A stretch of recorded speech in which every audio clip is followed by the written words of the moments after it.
चॅनेलवर आपलं स्वागत आहे. पुढे जाण्याआधी अविनाश कनमुसे इन्शुरन्स कन्सल्टंट या चॅनेलला सबस्क्राईब करून साईडला दिलेल्या बेल आयकॉनला प्रेस करा. त्यामुळे तुम्हाला छान छान मराठी व्हिडिओज पाहायला मिळतील. नमस्कार मित्रांनो, आज आपण कर्जमुक्त कसा होईल किंवा इथून पुढे कर्ज होऊ नये यासाठी काय करायचं याविषयी हा व्हिडिओ आहे. त्यामुळे हा व्हिडिओ लक्षपूर्वक पहा. कर्जामुळे 30% जास्त लोक वेगवेगळ्या आजारांना सामोरे जातात. हे लोक हायपरटेन्शन, BP, शुगर या आजाराने ग्रासलेले आहेत. डोक्यामध्ये टेन्शन असते, त्यामुळे छाती धडधड करत असते.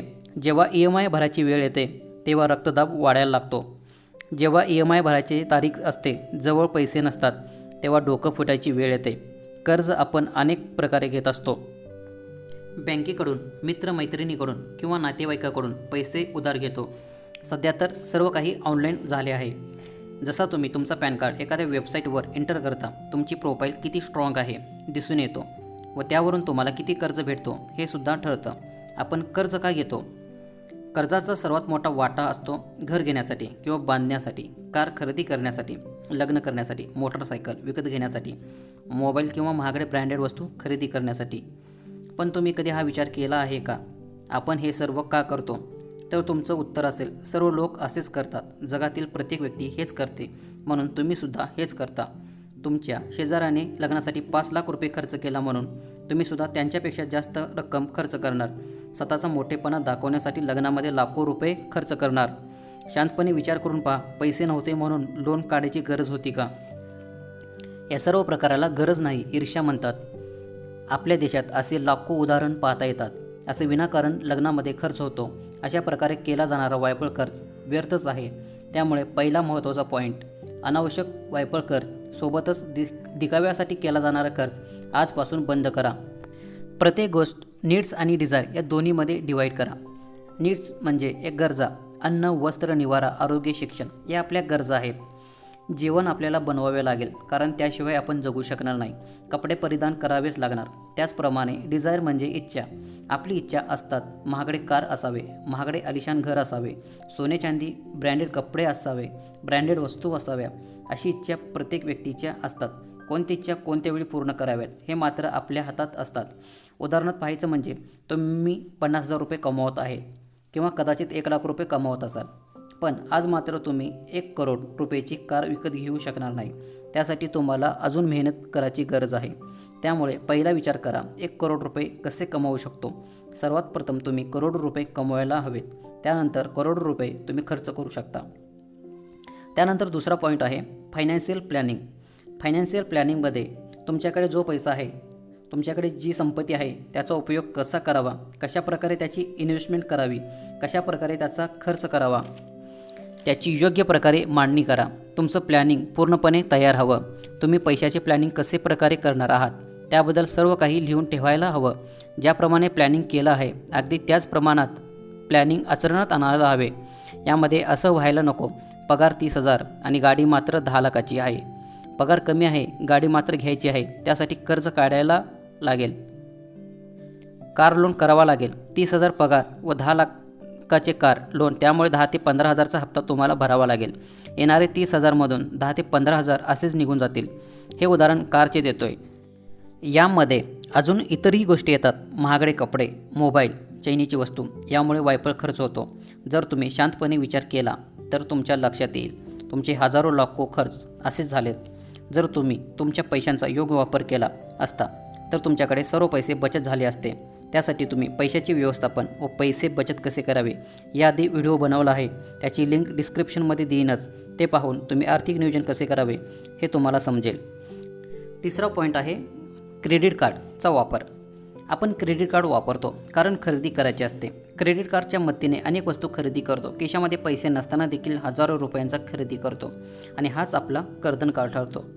आपण एखाद्या मॉलमध्ये फिरत असतो किंवा ऑनलाईन काही वस्तू पाहत असतो, तेव्हा काही वस्तूकडे आकर्षिला जातो. त्याचे फायदे किंवा त्याच्यापासून वाढणारी आपली प्रतिष्ठा आपल्याला दिसायला लागते व त्याच्यामुळे ती वस्तू खरेदी करायला भाग पाडते. ती वस्तू विकत घेतली तर समाजामध्ये प्रतिष्ठा वाढेल, लोक आपल्याला मोठं मानायला लागतील.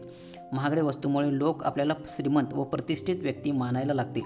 हाच दिखावा करण्याचा स्वभाव आणि जग करतो म्हणून मीही करतो अशी विचारसरणी तुम्हाला बर्बाद करू लागते. जग करते म्हणून मीही करणार याच विचारसरणीमुळे तुम्ही कर्जबाजारी बनता. ती वस्तू तुम्ही सुद्धा विकत घेता. क्रेडिट कार्डच्या माध्यमातून क्रेडिट कार्डचे बिल तर पुढच्या महिन्यात भरायचे आहे, तोपर्यंत पेमेंट होईल याच विचाराने आपण पेमेंट करतो. पण ॲक्च्युली काय होतं, लाखो रुपये असेच खर्च होतात. जर हेच पैसे तुमच्या पाकिटमध्ये कॅश स्वरूपात असते तर मात्र रक्कम देत असताना वाईट वाटलं असतं. कुठलीही वस्तू घेताना तुम्ही कॅश स्वरूपात पैसे देता तेव्हा मात्र इच्छा होत नाही.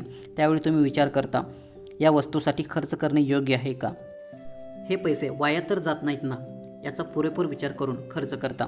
त्यामुळे तुम्ही आजपासून क्रेडिट कार्ड वापरणे बंद करा. शक्य असल्यास क्रेडिट कार्ड मोडून टाका. असे केल्यासच तुमचे पैशाची बचत होतात. अन्यथा तुम्हाला कर्ज बाजार करणारा क्रेडिट कार्ड सर्वात मोठा राक्षस ठरेल. चौथा पॉईंट आहे EMI व अनावश्यक वस्तू. सध्या बँकांनी अनेक उपाय करून ठेवले आहेत. पैसे नसताना कोणतीही वस्तू विकत घेऊ शकता.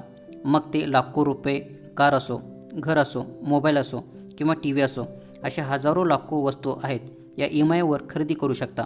वस्तू खरेदी करताना बँक तुम्हाला हप्त्यामध्ये खरेदी करायची संधी देते, ज्यामुळे तुम्हाला पैसे भरताना जास्त त्रास होत नाही.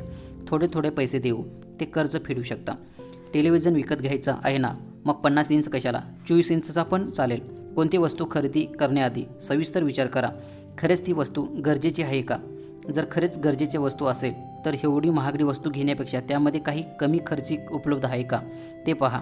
खरेच ती वस्तू कमी खर्चात मिळत असेल तर विनाकारण महागड्या वस्तूसाठी पैसे खर्च करू नका. पण जर तुम्ही व्यवस्थित विचार कराल, योग्य नियोजन केले तर EMI मधून तुमचा फायदा होऊ शकतो. कर्ज घेताना एक सिंपल नियम लक्षात ठेवा.